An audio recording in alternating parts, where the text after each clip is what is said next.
Bienvenue sur le Twitch dominical de la LFI NUPES Monde. Nous sommes le dimanche 5 février, en pleine réforme des retraites. Aujourd'hui, nous accueillons Michel Salah, député du Gard, Magali Mangin, candidate LFI pour la 6e circonscription des Français de l'étranger, et bien sûr, notre graphiste préféré et pas que, Nicolas, qui se connecte de Thaïlande. Bienvenue à toutes et à tous. Bonjour. Bonsoir à tous. Salut. Bonjour à tous.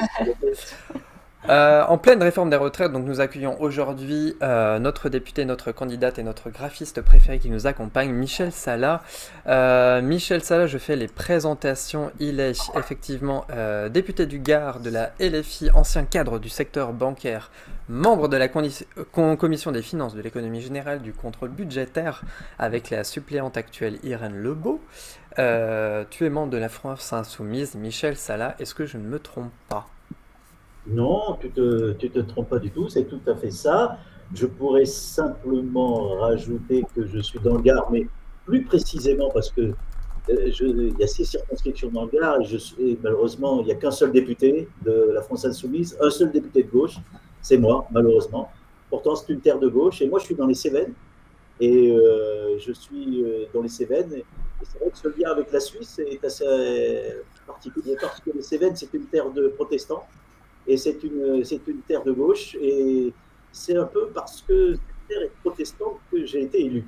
Donc voilà, c'est donc je tenais à saluer tous les protestants de Cévennes, pas que eux, bien sûr, mais en tout cas, voilà, je voulais montrer la particularité pour les Cévennes. Ce que j'ai en plus, c'est que j'ai été aussi, je suis été jusqu'à maintenant maire d'un petit village de 250 habitants, donc vraiment dans le travail de la ruralité. Quoi. Voilà, pour rajouter un tout petit peu les activités que j'ai pu avoir juste avant de devenir député. Eh ben, ça serait peut-être l'occasion que tu parles effectivement de ton engagement. Donc, c'est ton premier mandat parlementaire, sauf erreur de ma part. Oui. Tu as été élu effectivement, et peut-être que tu peux faire la connexion effectivement entre être un élu de terrain, enfin ce qu'on appelle un élu de terrain, un élu de ruralité, et la connexion que tu fais à l'heure actuelle avec le Parlement au sein de l'Assemblée nationale.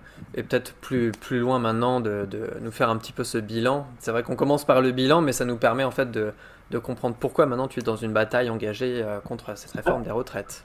Si vous voulez, en fait, c'est venu comme ça, le fait de devenir député, j'étais plutôt engagé dans le travail dans la ruralité en tant que maire et puis j'étais maire depuis 1 an simplement, hein, mais j'ai été conseiller municipal depuis 20 ans à peu près dans mon village, et c'est les circonstances, bon, j'ai toujours fait de la politique, c'est ce qui m'a amené à devenir député, et donc j'ai dû laisser mon mandat de maire parce qu'il n'y a pas de cumul, et c'est tout à fait logique qu'il n'y ait pas de cumul entre le mandat de maire et le mandat de député.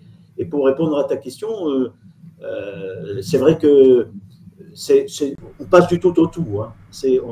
Parce qu'on a, je dirais, les mains dans le cambouis quand on est dans une petite commune comme la mienne. Vraiment, il y a 250 âmes, hein, donc c'est vraiment très petit. Mais malgré ça, on a quand même des projets, on a plein de projets, des projets agricoles, des projets d'urbanisme, on a des projets de lien social. Et d'un seul coup, on passe à l'élaboration des lois. Mais le lien se fait quand même. Le lien se fait quand même parce que en connaissant un petit peu les problèmes de terrain, ça me permet de mieux aborder quand même ce qu'il faut élaborer, en tout cas ce qu'il faut tenter d'élaborer. C'est un peu plus complexe parce qu'on rentre dans des questions techniques, on rentre dans des questions, je dirais, législatives et puis juridiques. Bien sûr, c'est un petit peu plus complexe, mais on est aidé quand même donc, pour faire ce travail-là. Et voilà, donc voilà comment je sens les deux, mais l'un est complémentaire de l'autre. C'est peut-être aussi l'occasion, avant que je laisse la parole à Magali, l'occasion de présenter aussi ton équipe, parce que tu n'es pas tout seul. J'ai eu affaire à 2 de tes attachés parlementaires pour préparer cette émission-là, mais comment en fait tu collabores en équipe? Parce qu'effectivement, il y a la partie émergée de l'iceberg que tu représentes au niveau de l'Assemblée nationale, mais derrière, t'es pas tout seul. Tu as des gens, tu as des sympathisants, tu as des militants, tu as une équipe. Est-ce que tu peux un peu rendre à César ce qui est à César? Et puis c'est important de commencer par là. Et avant de parler des collaborateurs, je parlerai principalement de nos groupes d'action. Sans les groupes d'action, je t'assure, il n'y aurait pas de députés. En tout cas, sur notre circonscription, je tenais à dire que nous avons quasiment des équipes. Je vais exagérer, tu sais, notre circonscription, c'est 140 villages. Donc 142 très exactement. Je ne dirais pas qu'on a des équipes dans tous les villages, ça serait un peu présomptueux de ma part. Mais par contre, on a des dizaines d'équipes GA dans l'ensemble de la circonscription. Et donc, si tu veux, ce travail-là, l'élection, la campagne a été faite par eux. Le travail que je fais aujourd'hui, le lien que je fais avec les équipes, s'ils n'étaient pas là, il n'y aurait personne sur les marchés, il n'y aurait personne dans les immeubles, il n'y aurait personne. Et franchement, sans ces équipes-là, moi, en tout cas, personnellement, je ne pourrais pas être député. On vient de faire un meeting avant-hier, à Alès. On était plus de 600 à Alès, avec un travail énorme des groupes d'action. Ça a été un succès énorme avec plein de députés. On était 6 députés à Alès. Bon, voilà. Donc, les GA, vraiment, c'est la base même de notre organisation politique. Et c'est très bien parce que, du coup, on se répand un petit peu sur l'ensemble du territoire. Une espèce d'autonomie comme ça, politique, qui est mise en place et qui fait que voilà, il y a un dynamisme. Alors, on est quand même dans une région un peu où on est assez âgé. Et du coup, le député, il n'est pas tout jeune. Hein, je suis le doyen du groupe LFI. Mais bon, c'est pas grave, c'est comme ça, il en faut un, c'est moi. Voilà, donc voilà pour les GA. Ensuite, il y a ma suppléante, d'abord, Irène Legault, qui est maire d'un petit village de Dourby, vraiment dans la montagne, près du Mont Égual. C'est un mont qui culmine à 1000 mètres, où il y a normalement en ce moment, il doit y avoir plein de neige et tout ça. Elle est impliquée au niveau des collectivités, de son village et tout ça. Donc, elle m'aide beaucoup. Depuis que je suis élu député, elle continue à faire son travail. Elle me représente quand je ne peux pas y aller ou quand elle est bien meilleure que moi sur certains sujets. Donc, voilà. Donc, il y a Irène. Et puis, il y a mes 3 collaborateurs. Ça fait un petit moment maintenant, ça fait 2-3 mois qu'on est ensemble. Alors, il y a Paul-Louis, qui est à Paris, qui m'aide sur tout le travail législatif, et il va avoir du boulot à partir de demain.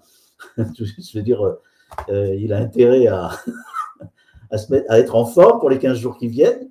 Et puis, on a Armand, que tu connais, que tu as eu au téléphone, qui s'occupe de la com, qui s'occupe de ce qui se passe sur notre circonscription. Et puis, on a Agathe, qui, elle, coordonne le tout. Elle essaie que je ne loupe rien dans le travail qu'on essaie d'organiser. Voilà un petit peu pour présenter l'ensemble de l'équipe. Et sans eux, bien sûr, je serais incapable de faire tout ce qu'il y a à faire. Ça, c'est clair. Mais je ne suis pas le seul. Hein. Je crois que tous les députés savent que sans les collaborateurs, c'est pas qu'on n'est pas grand-chose, mais voilà, on a vraiment besoin d'eux. Je t'en prie, Magali, prends la suite. Tout d'abord, je voulais dire que j'étais tout à fait d'accord avec toi par rapport au groupe d'action, ça fait tout. Quand je regarde au niveau de la campagne ce qu'on a vécu, nous en Suisse, quand on a vu la dynamique qui s'est produite, et en fait, ça change tout quand on a des personnes qui s'occupent des sites internet, de Twitter, du Facebook, de tout ce qui est organisation de meeting, de où est-ce qu'on peut se retrouver, de tout ce qui est publicité aussi. Parce que là, on a de la chance d'avoir Nicolas qui est ici, il s'occupait de tous nos visuels pendant la campagne, et ça, c'était un énorme travail. Et je pense que ça a permis qu'on passe au 2e tour, ce qui a été... C'était une super belle surprise quand on a vu qu'on est passé au 2e tour. Et bon, on a perdu, je ne sais pas si tu connais le député de notre circonscription, c'est Marc Ferracci. Donc, on a eu l'occasion après d'avoir un débat télévisuel avec lui sur la RTS, donc la radio télé suisse. Voilà, on a donné le maximum, et franchement, sans les groupes d'action, on ne peut pas en arriver là. Donc, je suis tellement d'accord avec toi. Enfin, je ne vois pas comment. Ben, je veux dire, il y a des députés qui peuvent devenir députés sans personne, mais je veux dire, c'est pas c'est pas de même nature. Voilà, je pense que c'est pas de même nature. Notre volonté d'être député, c'est d'être avec une équipe, d'être. Et c'est vrai que du coup, moi j'ai l'impression d'être contrôlé un petit peu. Je veux dire, je suis député aujourd'hui, mais je dois rendre compte au minimum déjà au GA, avant de rendre compte à la population. Je dois rendre compte au GA et je peux t'assurer que comme ça marche bien les GA, eh ben, ils demandent, et là, tiens, je dois faire une réunion bientôt, d'ici une semaine, ils m'ont demandé, ils m'ont dit, il y a ça, ça, ça et ça qui ne va pas, il faut que tu t'améliores là-dessus. Et puis, je trouve ça normal, tu vois, voilà, ils sont là pour te booster, pour te contrôler, et voilà, c'est comme ça que je construis la politique. Ouais, je suis tout à fait d'accord. Je me dis aussi, pour moi, en fait, être député, c'est aussi être un porte-parole. Et tout ça, c'est une dynamique d'équipe et on est ensemble. Donc, je comprends tout à fait. Moi, ça me surprend quand des personnes veulent être députées et ils font ça tout seuls. Pour moi, c'est un ensemble. Voilà. Voilà, c'est ça. Je crois que c'est ça qu'il faut pour résumer un peu ce qu'on doit. Un député LFI, ça doit être ça, quoi. Je veux dire, des équipes, contrôle, et puis voilà, c'est notre travail de porte-parole, comme tu disais. C'est ça. Si je peux me permettre, il y a aussi un problème de masse de travail, en fait. C'est-à-dire qu'en fait, peu de gens le réalisent forcément, mais un député, être député, c'est énormément de travail dans l'hémicycle, dans la circonscription, etc. Et c'est vrai que sans une équipe, justement, pour soutenir tout le travail à réaliser, et sans le GA, justement, tout devient beaucoup plus compliqué. Et je pense que c'est là aussi qu'on voit la force du collectif. En fait. Exactement. Juste un exemple, tu vois, pour aller dans le sens que tu décris, 2 exemples même. L'académie me demandait de voir un petit peu comment allait se préparer cette rentrée scolaire. Mais bon, l'académie, elle s'organise sur notre coin et dans le département. C'est 4-5 réunions, tu vois. 4-5 réunions avec l'académie, avec les responsables de chaque secteur. Bah, c'est impossible. Il y a toutes les réunions et puis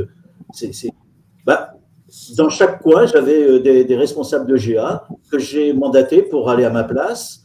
Et voilà, ils y vont, ils font des comptes rendus, on essaie de mettre ça ensemble. Et puis ensuite, j'aurai une possibilité de pouvoir faire un rapport de tout ce qui a été dit dans l'ensemble de ces réunions. Et la deuxième, c'est j'ai été voir un hôpital reculé d'un désert, dans un endroit quasiment désertique du Gard, où il y a un petit hôpital, donc on espère qu'il va se maintenir. Et ben voilà, là aussi, j'ai été visiter avec le directeur, avec les syndicats, on a visité cet hôpital. Les copains et les copines qui habitent sur le coin sont venus en délégation avec moi. Ils ont été invités à pouvoir visiter cet hôpital. Parce qu'en plus, ils connaissent mieux l'hôpital que moi. Je veux dire, parce qu'ils s'en servent, ils y vont. Voilà, donc c'est ça les équipes. C'est que ça sert aussi à faire tout ce travail-là. Sinon, on n'y arriverait pas, tu as raison de le dire. Ça nous fait une bonne transition du coup sur la réforme des retraites, puisque c'est un travail d'équipe et c'est un travail de parlementaire.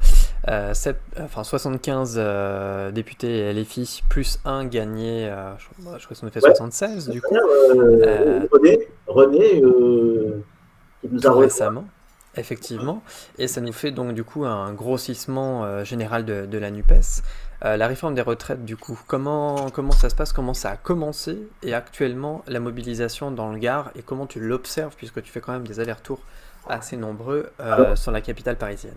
Alors, il y a 2 choses, bien sûr, comme tu le dis, il y a ce qui se passe, sur le terrain, et moi j'essaie d'être là.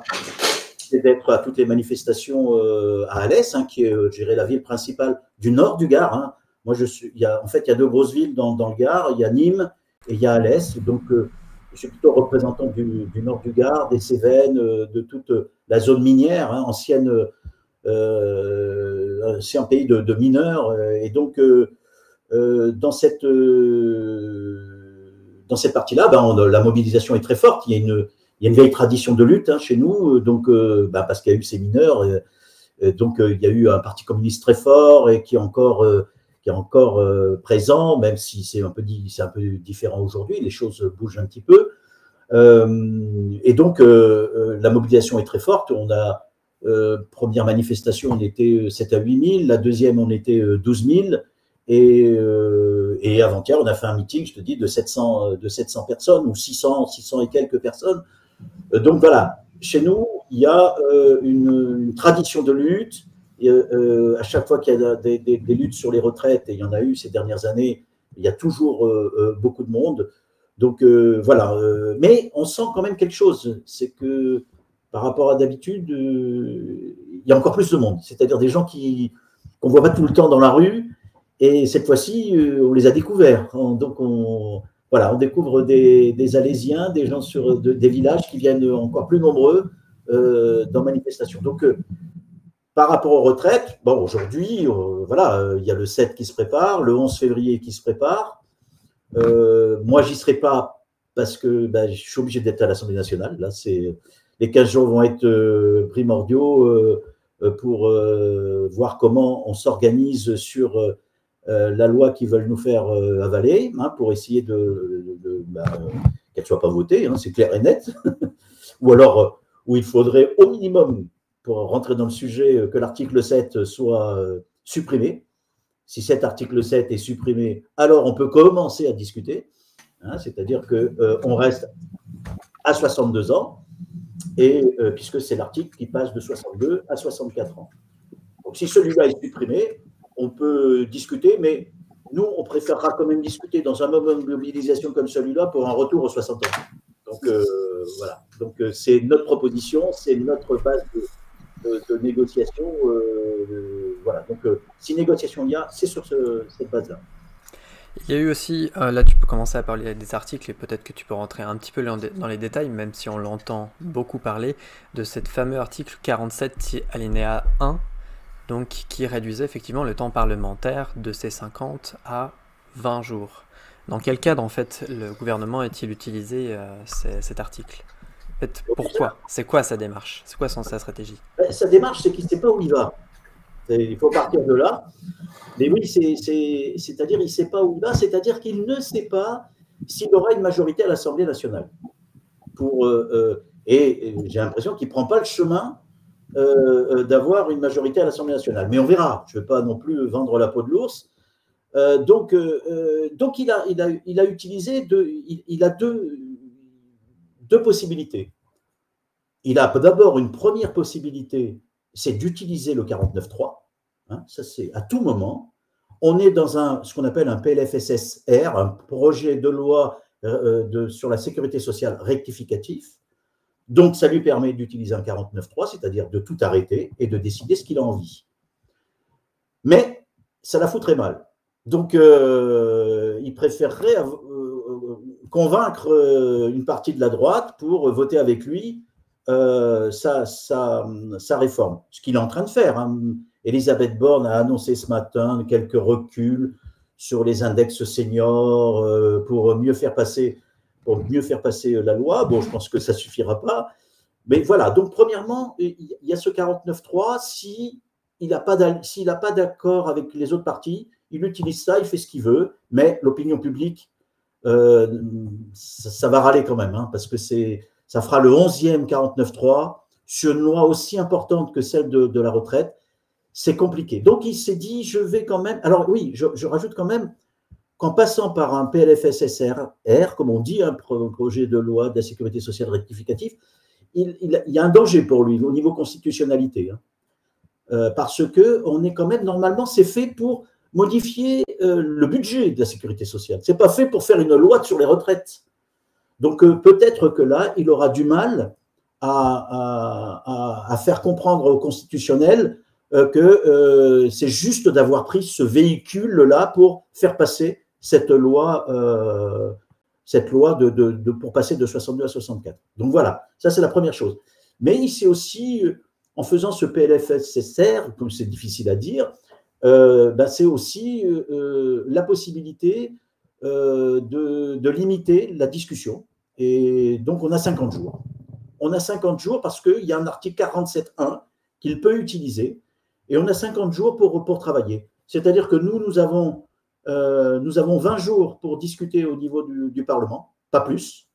Et dans ces 20 jours, attention, il y a même ce qu'on appelle la niche parlementaire du Parti socialiste. Ils n'ont pas voulu l'enlever, alors qu'on aurait pu le faire. Mais pour limiter, pour pas qu'on puisse discuter, ils ont maintenu la niche parlementaire du PS. Et le 9 février, nous devrons discuter, et c'est bien sûr, mais c'est peut-être pas le moment, des projets de loi du Parti socialiste, puisque c'est sa journée parlementaire. Donc on aura ces 20 jours à l'intérieur desquels des jours ne seront pas, on ne pourra pas débattre de cela. Et ensuite, si rien n'est voté parce que le débat n'est pas terminé, alors au bout des 20 jours, on passe au Sénat. Et eux ont également 15 jours pour pouvoir débattre. Et ensuite, ça reviendra soit en commission mixte paritaire. Et si le débat n'est pas terminé au niveau du Parlement et du Sénat, alors la loi, et c'est ça qu'ils veulent faire, leur permet en fait d'appliquer une espèce de petit 49.3, enfin petit ou gros 49.3, c'est par ordonnance qu'ils pourront faire cette loi en toute liberté. Ça pose des questions quand même sur l'organisation du Parlement français et sur la démocratie qui existe aujourd'hui en France. Magali, je t'en prie, si tu veux rebondir, et Nicolas. Un jour, allait être... Quand j'étais en mute ? Ouais, j'avais muté. Ah, désolé. Il y a toujours des... Non, mais t'as raison. Oui, je voulais juste savoir, tu as expliqué que les 15 prochains jours allaient être intenses. Oui. Donc en fait, normalement, tu as la commission des finances. Alors, que je t'explique. Ce qui s'est passé, c'est que la semaine dernière, même la semaine d'avant, c'est d'abord passé en commission des finances. Avec simplement, on a vu des amendements pour avis de la commission des finances. Donc là, il n'y a rien eu un certain nombre d'amendements ont été vus. Tout n'a pas été vu. Donc, la loi, même si c'est passé en commission des finances, la loi est toujours la même. Elle n'a pas bougé. Il n'y a pas eu de modification. Elle est passée à la commission sociale. Là également, alors, il faut savoir que la loi est composée de 20 articles à peu près. Je crois que c'est 20 ou 21.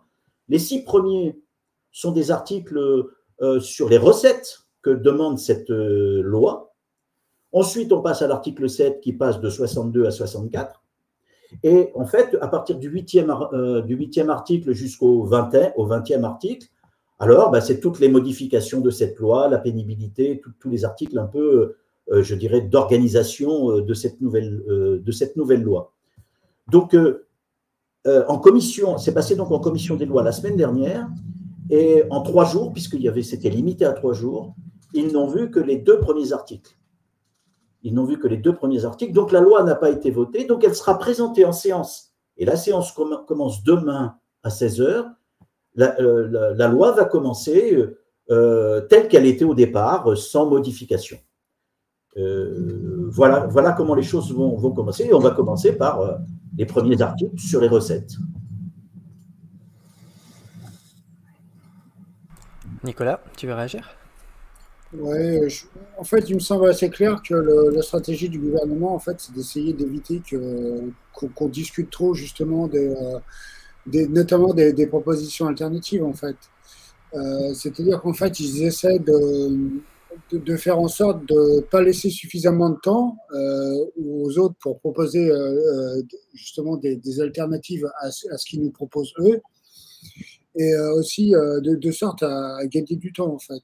Et je pense que ce qui est intéressant pour nous, c'est que si on arrive à rallonger la procédure en quelque sorte, le gouvernement a tendance à se prendre les pieds dans le tapis en essayant justement de faire de la pédagogie, comme ils disent, sur le projet. Oui, enfin, moi, je ne sais pas exactement comment ils vont manœuvrer. Hein. C'est compliqué en même temps. Hein. Je ne sais pas trop comment ils vont manœuvrer. En tout cas, nous, ce qu'on aimerait bien quand même, c'est que sur un article, et qui est le principal article, même si c'est donc l'article 7, ça serait bien quand même que chacun se positionne là-dessus. Alors, il y a ça peut être à double tranchant. Donc, c'est pour ça que je vous dis que rien n'est, même stratégiquement, rien n'est arrêté au niveau du groupe, rien n'est arrêté au niveau de la NUPES. Parce que c'est compliqué de savoir comment les autres vont réagir, comment vont réagir les membres notamment de la République, les Républicains. C'est assez compliqué. Donc, nous, ce qu'on a fait, c'est qu'on a pris tous les outils pour pouvoir soit faire allonger, soit raccourcir le temps de débat, suivant comment les choses pouvaient se passer, parce qu'on ne maîtrise pas, et on le maîtrisera petit à petit, mais on est prêt. Tous les députés LFI seront là demain, donc il n'en manquera pas un. Et donc, on est prêt, on a un nombre d'amendements suffisant pour pouvoir travailler. On a 7000 amendements, on peut en retirer, on peut en rajouter. Je dirais, notre travail, on a des outils flexibles qui nous permettent stratégiquement de bien aborder l'affaire, sachant que l'affaire, c'est quoi? C'est de montrer, d'appuyer les mobilisations sociales. Hein. Nous, ne laissons pas croire que la question des retraites se traitera au Parlement. Ça serait une erreur fondamentale. C'est pas là que la retraite se sera retirée. Il faut pas y croire, sinon on bernerait les gens à faire croire cela. Hein. On fait un travail qui va appuyer les mobilisations sociales, et c'est les mobilisations sociales qui vont faire que ce projet va être retiré, j'espère. Mais en fait, je pense qu'un des enjeux qu'on a justement au niveau du Parlement, c'est de montrer qui se situe comment, en fait. C'est-à-dire qu'on voit, on a eu par exemple le Front National qui a pas mal changé de position, qui zigzague un peu en fonction de l'opinion publique, etc. On a aussi les LR qui sont un peu dans une bataille politique avec l'ancienne République en marche, Renaissance maintenant. On voit bien que justement un des enjeux, c'est justement de faire cerner qui est pour quelle forme de réforme, entre guillemets, et qui en fait est complètement contre ou qui peut éventuellement s'accommoder en fait de la réforme telle qu'elle est proposée à l'heure actuelle. Et j'en profite aussi pour appuyer sur le fait qu'il y a 2,5 millions de personnes, plus de 2 millions qui sont dans la rue. Peut-être que comment observent ces groupes parlementaires-là, qui ne sont pas de notre bord, surtout ces républicains qui se posent la question il y a des gens dans la rue, quoi. Enfin, ça bouge. Donc dans leur circo, c'est pas rose tous les jours, à mon avis. C'est des gens qui les interpellent sur les marchés. Exactement. Etc. C'est pour ça que, vous le disiez les uns et les autres, ce qui peut être intéressant dans le débat et d'aller au fond dans le débat sur les retraites, c'est de montrer qui défend quoi. Si on prend le RN, il y a deux choses qui apparaissent aujourd'hui, soi-disant défense contre cette retraite, bien sûr, mais premièrement en ayant une politique nataliste insupportable, qui est rétrograde au possible, et bien sûr en demandant que les cotisations patronales baissent. Alors, voilà les deux axes de la politique sur les retraites du Rassemblement national. Bon, quand on va à expliquer ça, en expliquant bien ça aux gens, les gens savent très bien que la meilleure façon de sauver nos retraites, c'est d'avoir des cotisations équilibrées, d'avoir la maîtrise de l'argent sur lesquels nous mettons les retraites en place. Bien sûr que nous, on recherche à ce que exceptionnellement les profits soient taxés pour dire de l'argent, il y en a, mais fondamentalement, c'est par nos cotisations que les retraites doivent subsister, et en augmentant un tout petit peu les cotisations patronales, on arriverait aujourd'hui à équilibrer les 12 milliards qui nous manquent pour équilibrer. Bon, c'est 12 milliards sur 380 milliards, je crois, les chiffres, c'est à peu près ça. Donc, on voit bien que c'est tout à fait possible. Donc, du côté du RN, voilà, il va falloir expliquer très simplement quelles sont leurs optiques pour bien montrer que c'est comme d'habitude, hein, je dirais, la seule chose qui les intéresse, c'est soit d'attaquer les immigrés, ou alors de baisser les cotisations parce que c'est des libéraux en matière économique. Les autres, au niveau de LR, c'est plus compliqué. Non, c'est pas plus compliqué. Je pense qu'ils ont les mêmes positions en matière de cotisation vis-à-vis des entreprises, mais ils sont divisés quand même entre eux, et notamment sur la question des seniors, hein, qui est une question qui est bien sûr pas réglée par le gouvernement et qui est pas réglée dans la loi, puisqu'on va paupériser les seniors dont les entreprises ne veulent plus et qu'ils mettent à la porte, et qui vont se retrouver au chômage et qui vont se retrouver dans des conditions où il va falloir encore payer des périodes sans travail jusqu'à ce qu'ils puissent atteindre la retraite. Et là, c'est plus 62, mais c'est 64, avec des dépenses énormes qui vont être faites par le... Voilà, donc oui, le débat parlementaire va clarifier les choses. Il va servir aussi à ça. Peut-être avant de passer à l'objet suivant, Magali, Magali fait de nombreux déplacements en fait. On fait des déplacements et des amitiés intercircos en Suisse, et notamment avec les 10 circonscriptions qui sont à côté de la Suisse. Hein. Ça représente l'Ain, ça représente le Doubs, ça représente... avec Florian Chauche, voilà, exactement. Donc peut-être on en a parlé, j'ai dit, mais Florian, c'est toi qui devrais être... Mais on a dit, c'est pas grave, on fera des choses ensemble, même avec lui et avec vous. Hein. Exactement, et à mon avis, les amitiés sont largement partagées. Peut-être que Magali, tu peux réagir suite au dernier déplacement que tu as eu, que nous avons eu, puisque nous avons mené le déplacement jusqu'à Mulhouse pour une très très belle, comme toi Michel, une très belle mobilisation, et la salle était foutreusement pleine. Je te laisse continuer. Super. Magali. Oui, donc on avait été voir le meeting de Manon Aubry, je crois que c'était c'est le 16 janvier, c'était. Donc, on a été invités par les groupes d'action de Mulhouse. Déjà, ça nous a fait bien plaisir. On y est allé et en fait, là, on arrive, salle pleine. Le meeting était génial, ça nous a redonné de l'énergie. Et en fait, on se rend compte qu'on arrive à un moment où on peut renverser la table, en fait. Déjà, on a plein d'arguments, on a plein de choses à dire par rapport aux retraites. On se rend bien compte que le gouvernement, il ment sur ces chiffres. Il prend les chiffres du corps et puis il les multiplie par 2, ou je ne sais plus combien c'est exactement. Ensuite, donc déjà, il ment, il n'a aucune... voilà, donc déjà, il ment. Et ensuite, on se rend compte qu'en parallèle, le gouvernement ne fait aucun effort par rapport au fait que pour Dassault, pour les avions de chasse, on perd 43,5 milliards. Donc après, on demande à toutes les personnes de faire des efforts monstrueux pour le chômage, pour les retraites. On se rend compte que déjà pour les jeunes aussi, on a un pourcentage de chômage en France qui est énorme. Donc avant de penser à repousser l'âge de la retraite, ce serait peut-être bien de s'occuper de donner du travail à tout le monde et de baisser les heures pour qu'on puisse avoir plus de travail.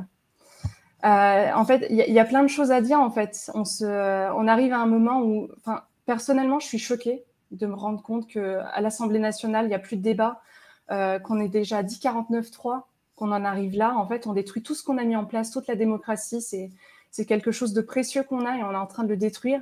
Et en fait, aujourd'hui, on arrive à un moment où tout le monde s'en rend compte. On voit les meetings sont pleins, on voit qu'il y a de plus en plus de personnes qui viennent à notre rencontre, qui se politisent. Moi, j'ai commencé à me politiser en 2017.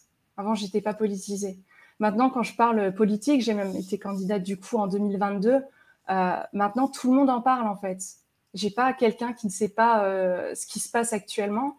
Et il y a des médias qui se développent. Donc sur YouTube, par exemple, tout ce qui se passe avec vous, les députés, que vous faites aussi de la... comment je pourrais dire ? Vous faites des petites émissions sur YouTube pour nous expliquer un petit peu qu'est-ce qui se passe, comment ça se passe, donner vos arguments. Et en fait, ça, c'est excellent, en fait. Ça nous permet de savoir qu'est-ce qui se passe, où est-ce qu'on en est. Et puis, tout ça, ça nous concerne.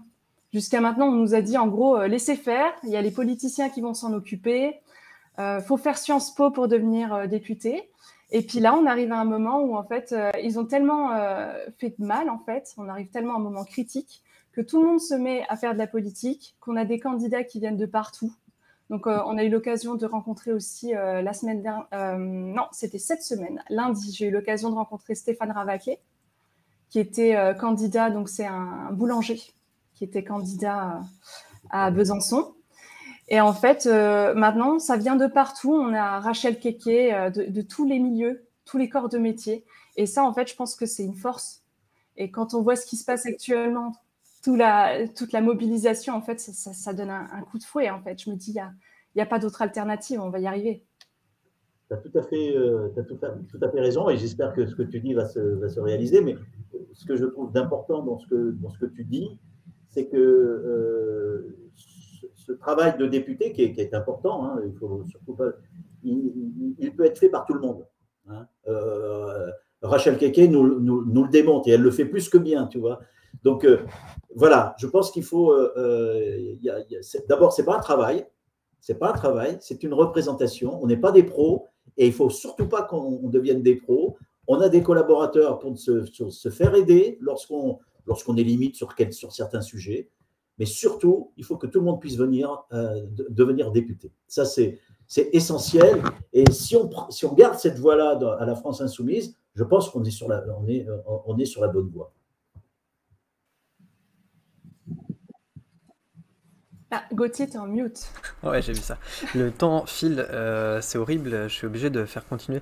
La deuxième partie aussi qui concerne un peu les Français de l'étranger, puisque très récemment, du coup, ça ne datait que du mois passé, sauf erreur de ma part, où les députés LFI, mais de la NUPES en général, je crois, ont reçu en fait la liste des contacts des circonscriptions de référence, effectivement. Tu as été choisi, ça aurait pu être quelqu'un d'autre, mais comme référent pour notre circonscription de la 6e circonscription des Français de l'étranger, Suisse et Liechtenstein. Nous avons la chance, peut-être qu'on peut toujours en mettre un peu une couche, mais la chance d'avoir que 2 pays, même si le Liechtenstein est quasiment un quartier de la Suisse, mais notre collègue ici présent, Nicolas, fait partie de la... Tu vas me compléter, je t'en prie, Nicolas. De la 10e circonscription. Effectivement, c'est ça que qui rassemble, je crois, une quarantaine de pays. 41 pays, en fait. C'est la circonscription qui est la plus importante en termes de nombre de pays. S'étend de la Russie à la Nouvelle-Zélande, en passant naturellement par tous les pays d'Asie. Donc, en fait, c'est une zone géographique vraiment très, très large. Effectivement, et c'est vrai que les Français de l'étranger représentent environ 1 600 000 Français, sauf erreur de ma part, tu me corrigeras, Nicolas ou Magali, à l'extérieur de la France, et pas forcément tous des expatriés riches, financiers, machin chose, mais aussi des choix de vie, des choix de projets, tant privés que professionnels, qui nous amènent à nous déplacer. Est-ce que vous avez un peu connaissance à l'Assemblée nationale, même en général dans le groupe parlementaire LFI, des problèmes des Français de l'étranger? Peut-être que tu as entendu parler des consulats, de la fermeture des consulats, de manque de moyens dans les consulats, des fonctionnaires. Je vais être honnête, non, pas véritablement. Le seul biais, ce que tu viens de me donner, la petite information, si tu veux, qu'en étant à la commission des finances, j'ai été chargé d'un rapport spécial. Tu sais, on peut faire des rapports spéciaux qui vont aider à élaborer le budget de la nation. Et donc, j'avais une petite partie à m'occuper, qui était celle de la DGFiP, ce qu'on appelle la direction des impôts, et de l'INSEE et de l'économie sociale et solidaire. Voilà, j'ai 3 sur lesquels je dois faire un petit rapport pour voir les budgets qui sont alloués, voir ce qui va pas. Et c'est vrai que dans le cadre de la DGFiP, je crois, Banque de France, je crois, on a eu un état de ce qui se passait à l'étranger et le problème des ambassades où c'est la catastrophe. Voilà, ça c'est. Et ce que j'ai pu en tirer, je crois que on l'a mis dans notre rapport, hein, c'est marqué dans le rapport qu'on n'a pas pu présenter puisque 49.3 oblige, on ne présente plus rien, mais le rapport est fait. Et dans ce rapport, je crois que j'en suis même certain, j'ai noté le fait que la Banque de France nous disait que, ou la DGFiP, je crois que c'est de la DGFiP, nous disait qu'il ne pouvait plus diminuer le nombre de personnel au niveau de l'étranger et que sinon leur mission ne pouvait plus être faite, quoi. C'était plus possible. Donc ça, c'est noté dans le rapport pour bien montrer qu'on ne pouvait plus diminuer les effectifs. Mais voilà, est-ce qu'ils vont l'entendre? Ils ne l'ont pas entendu puisqu'ils continuent à diminuer les effectifs. Voilà, c'est uniquement par ce biais-là. Après, je connais mal ce qui se passe. La seule chose dont mais c'est pas de même nature, c'est bien sûr, c'est les Outre-mer et tout ça. Donc on a, mais avec nos députés d'Outre-mer, moi j'ai commencé un travail, on a commencé un petit travail sur la Guyane ou des trucs comme ça, mais c'est pas l'étranger. Avant si je peux me permettre, je t'en prie, Nicolas, il y a continue. quelques petits biais entre guillemets entre eux et nous. C'est-à-dire qu'en fait, il y a cet aspect un peu citoyen de deuxième zone, si je peux m'exprimer ainsi. C'est-à-dire qu'en fait, on a tendance à être, je dirais un peu loin des yeux et loin du cœur en quelque sorte. C'est-à-dire qu'en fait, on sent qu'il y a quand même un décalage entre justement entre les besoins et les moyens qui sont mis, si je peux m'exprimer ainsi. C'est-à-dire qu'on, notamment au niveau des services publics, bon, ça, on a tous pu le constater que ça se passe partout pareil, c'est-à-dire en métropole également, mais on est particulièrement touché. Pour donner qu'un exemple, pour faire court, nous, on a nos camarades ici qui est en train d'essayer de se battre pour maintenir un des bureaux de vote ouverts à l'occasion des élections. Et c'est vrai que bon, c'est difficile en fait. Il y a de moins en moins de monde, il y a de moins en moins de moyens qui sont alloués, etc. C'est pas évident à gérer, quoi. Oui, tu as raison. Comme tu disais, loin des yeux, loin du cœur, c'est ce que, en tout cas, si je parle des camarades qui sont députés de l'Outre-mer, c'est ce qui se passe à l'Assemblée. Et je peux te dire qu'il y a une bronca en ce moment, mais tout parti confondu, c'est-à-dire c'est complètement transversal. Il y a aujourd'hui, je crois même qu'ils se sont réunis encore une fois il y a à peine une semaine pour ne plus supporter la politique de ce gouvernement envers les territoires d'outre-mer. C'est un véritable scandale. Et ce qui est dit dans l'hémicycle est souvent un scandale. Et donc, voilà, il y a aujourd'hui un travail transpartisan sur les questions de l'outre-mer qui est bon, parce que les députés ne supportent plus la façon dont ils sont traités par ce gouvernement.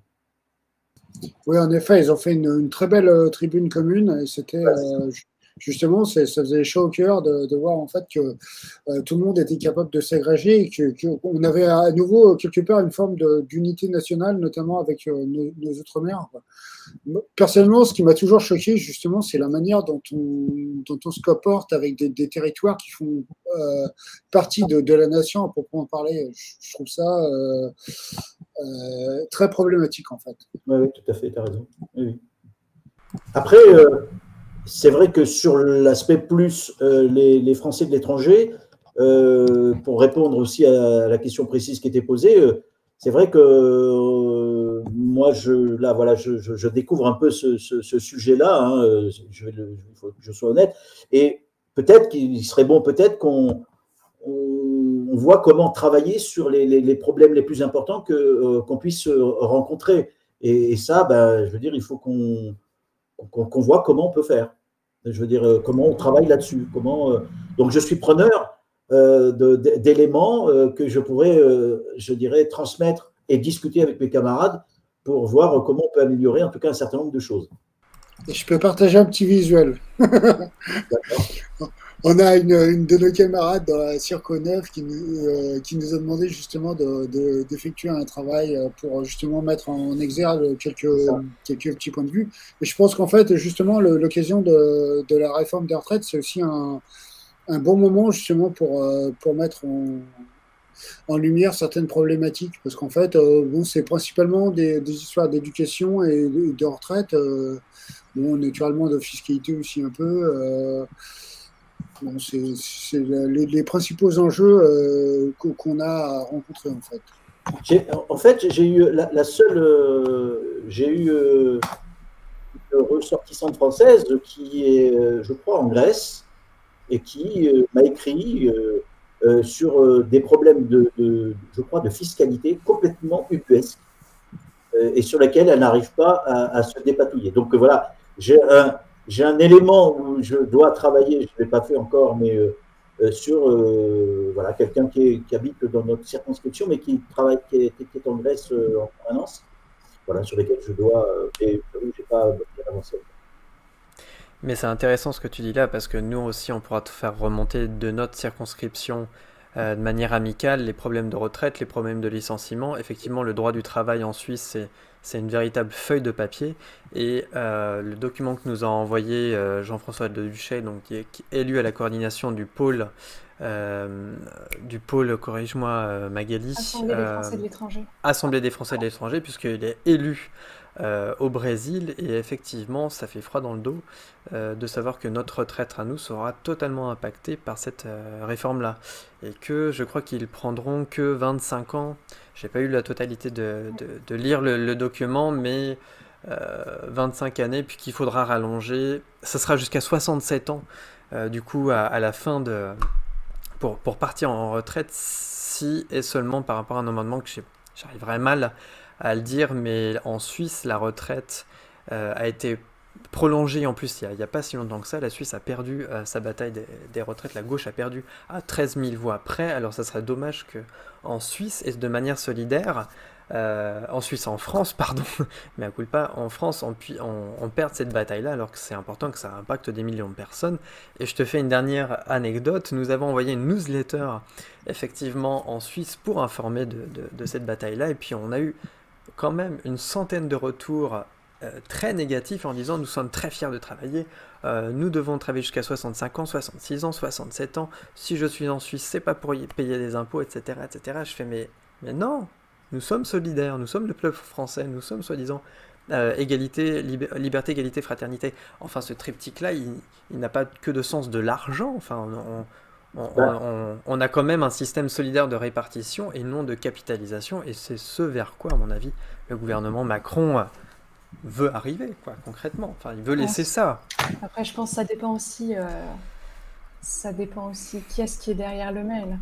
Bien sûr, là on a eu que des réponses négatives, mais on a eu quand même quelques réponses très, très sympathiques, beaucoup plus jolies, on va dire.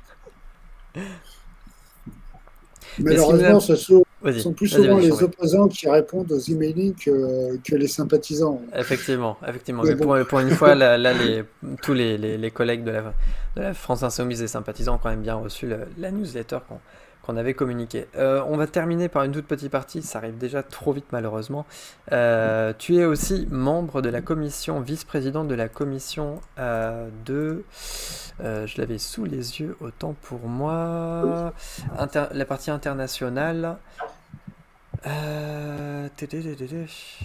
Mince, je l'ai perdu. L'association France-Colombie. Oui, voilà. L'association des amitiés France-Colombie, dont le président est un camarade qui est Adrien Clouet, qui a pris la présidence de cette association. Et moi, je me suis mis également en tant que vice-président dans cette association, par je dirais, accointance importante avec la Colombie. J'adore ce pays. Mes enfants sont de Colombie, donc voilà, c'est tout. Et puis alors, donc ça pouvait que tomber bien pour moi. Donc on va voir, on est en train de travailler avec Adrien. C'est Adrien qui. Mais bon, on travaille sur une modification d'un accord économique entre l'Europe et la Colombie, le Pérou et l'Équateur, je crois, où bien sûr cet accord économique est pas un bon accord économique, il est pas bon, il n'a pas été avalisé par la Belgique, et donc on aimerait bien le modifier, sachant que toute l'Europe ne l'a pas signé, et donc on va sûrement proposer une modification de cet accord économique entre l'UE et ces trois pays de mettre en œuvre, principalement Adrien, mais je suis associé à ce travail avec lui. Mais on a d'autres projets également. Enfin, là, pour l'instant, j'ai d'autres projets, notamment au niveau de la derby de tiers-monde, notamment de l'Afrique. On est en train peut-être de travailler un peu comme les Belges. Je me suis beaucoup d'amis belges, donc voilà, on est en train de travailler aussi sur la dette de l'Afrique et voir des modifications sur les conditions de leur remboursement. voilà, bon, au niveau international, voilà, il y a des petites choses qui sont en train de se mettre en place. Super sympa. Je vous en prie, on arrive vers le mot de la fin. Du coup, Nicolas, Magali, je vous en prie, honneur à l'international. Ah, Nicolas, vas-y. Allez. Non, honneur à Magali. J'ai un peu plus parlé qu'elle, donc... Je t'en prie, voilà. On arrive sur le mot de la fin. Bah, en tout cas, ça m'a fait super plaisir que tu viennes nous rencontrer, Michel. Je pense que ça va être important qu'on puisse travailler ensemble pour te faire remonter tout ce qui pose problème au niveau des Français de l'étranger. Donc, je pense qu'on a vraiment de la chance de t'avoir avec nous. Non, mais c'est vraiment avec plaisir et je ne sais pas comment encore resserrer ces liens, en tout cas pour travailler concrètement. Hein. C'est ça aussi, c'est ça le but, essayer de faire avancer des choses très précises. Et c'est mon rôle et j'espère qu'on arrivera à concrétiser certaines choses qui ne vont pas et puis peut-être plus même, et ça on verra en fonction. Moi je suis, avec mes collaborateurs, on est assez ouvert à faire des choses avec vous, soit par vidéo, soit en présentiel, voilà, tout est possible. Super, bah c'est noté. Merci. Nicolas, je t'en prie. Moi, je voulais juste en fait remercier Michel pour son temps et puis pour nous avoir justement partagé son expérience en tant que député, nous avoir fait un peu découvrir ce qui se passe à l'Assemblée, etc. Je pense que c'est quelque chose qui est très éclairant pour beaucoup de monde et ça fait du bien d'entendre aussi qu'on a des gens qui nous représentent, qui sont au combat pour nous tous, voilà. Et donc un grand merci. Et ce que je veux dire, c'est que je pense que pour pas qu'on le fasse qu'une seule fois, on peut se dire que ces choses-là peuvent être répétées. Une petite vidéo sur ce qu'on fait de temps en temps, je crois que moi je suis prêt. Hein, je veux dire, à aller jusqu'au bout du travail qu'on m'a demandé aussi, hein, de ce lien avec la Suisse. Donc, voir avec mes collaborateurs, mais c'est possible qu'on puisse faire un point d'1 heure comme ça, régulièrement. Quand je dis régulièrement, c'est pas toutes les semaines, mais voilà, je m'engage à le faire, il n'y a pas de souci. Super. Je vais remettre donc du coup le générique de fin. Je vous garde tous, restez connectés s'il vous plaît pour un tout petit débrief tout de suite après qu'on prendra le temps ensemble. Générique de fin, donc merci d'avoir suivi. Hop là, je vais me remettre, pardon, devant avec ma tronche, voilà. Merci d'avoir suivi en tout cas ce Twitch de la LFI NUPES mondiale. Nous étions le dimanche 5 février en pleine réforme des retraites avec Michel Salah, Magali et Nicolas. Nous nous retrouvons, je fais quand même la promotion la semaine prochaine avec l'éditeur de Vivre en Macronie, qui est l'éditeur de Alan Barth. Ça sera la semaine prochaine, dimanche prochain. Oui, Choupidou, je t'en prie, pose ta question, je vais terminer mon monologue. Nous serons avec Anthony Roux, effectivement, qui nous présentera sa maison d'édition Antédition et qui va nous parler donc du coup des différentes caricatures. J'appelle vraiment à soutenir notamment ces projets artistiques, puisqu'ils en sont en 6e et que nous remercions le gouvernement Borne et Macron de nourrir autant de créativité. Et nous serons bien sûr suivis la semaine prochaine avec Jean-Yves Lecomte, sénateur des Français de l'étranger, qui va nous donc du coup faire la suite du côté du Sénat, de savoir ce qui se passe un petit peu. Dernière question d'un des membres de Twitch qui s'appelle Choupidou et qui disait: est-ce que le 11 c'est dans toutes les villes la manifestation? Question à Michel. Bonne question. Je pense que oui.